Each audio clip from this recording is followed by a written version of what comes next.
The Level Grind is brought to you by All-Star Collision and Glass. Visit allstarcollision.ca.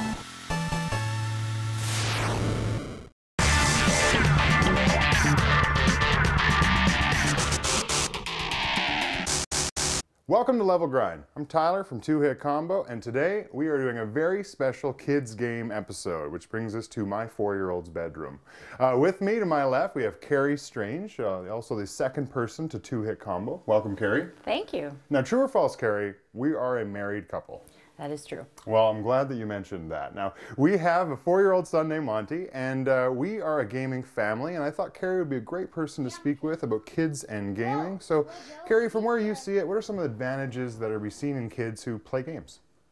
Well, for us as a family, it's just a nice thing that we can do together. You and I enjoy playing video games, so it's something we can share with our son. In seeing him play games, we've seen him learn problem solving, learning how to share and take turns, and hugely learn how to deal with coping with frustration, because he very often gets to a point in a game where he doesn't know what to do, and we encourage him to, keep going and persevering. And eye-hand coordination, that's not a joke, it really does help with that. So there's benefits from actually playing the game specifically, and also some of the things that come with the game itself, like having to share and having to deal with time to turn it off and things like that. So it can really teach boundaries to the kids as well. Absolutely. Awesome. Watch out for the people! For parents who are thinking about letting their kids get into gaming or thinking about it in general, what are some things that they could look for, or what are some ways to get them involved in gaming? Well, I mean, if you have a console yourself, then it's really easy. You could just, check out either arcade games or retail games that you think would appeal to your child and play it that way, or... Even probably older consoles, like if, for example, you've got old Nintendos and Super Nintendos, those are probably, the games are a little bit simpler, maybe even a little bit more appropriate for some of the kids. That is true. Those older games, while they may not be easier, some of them require a lot more precision, with platforming, things like that. They are definitely simpler. And with things like the virtual console on the Wii, it's easy to have access to those games even if you no longer have your older consoles. Nice. So for parents who are looking to buy some games can be expensive. What are some good resources for parents who want to get a game but don't want to buy something that's not appropriate or not great for their kids?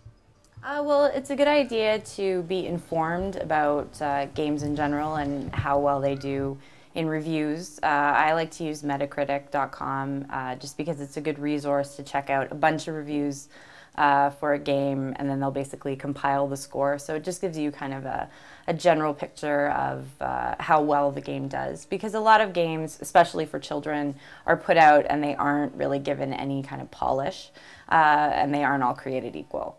So for movies, and this is one area where games and movies differ, but if Disney releases a movie, there's a pretty good chance that it's going to be really strong. Maybe not so when it comes to video games. That's true. With the games, it is hit or miss. Again, I think it has a lot to do with they're trying to release the game based on the movie release date, and sometimes just don't give it the love and attention. Although that being said, there are some really great movie tie-in games. Ooh, like what? Well, the most recent one that comes to mind is Toy Story 3. They really released a solid game there because there are 2 modes of play. There's a story mode, which has different levels based on situations and environments from the movie universe itself. And then there's an open world toy box mode, which is a lot easier for the child to play independently, whereas the story mode, you'd probably want to be there helping your child get through some of the harder levels. It's probably important to note that games aren't necessarily the babysitter for the kid. It's not like the new TV. No, it's something that you sort of play together. Maybe speak about that. Well, as your kids get older, I guess that wouldn't necessarily be the case. But with us, Monty's only 4 years old, so he doesn't read yet.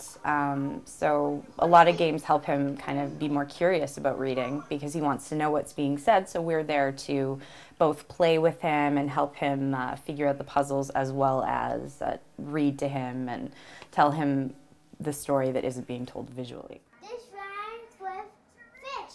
Oh, great. Well, thank you very much for coming and speaking with us today. Thank you for having me. I'd love to have you back to recommend some games in the future. For Kari, I'm Tyler. You just leveled up.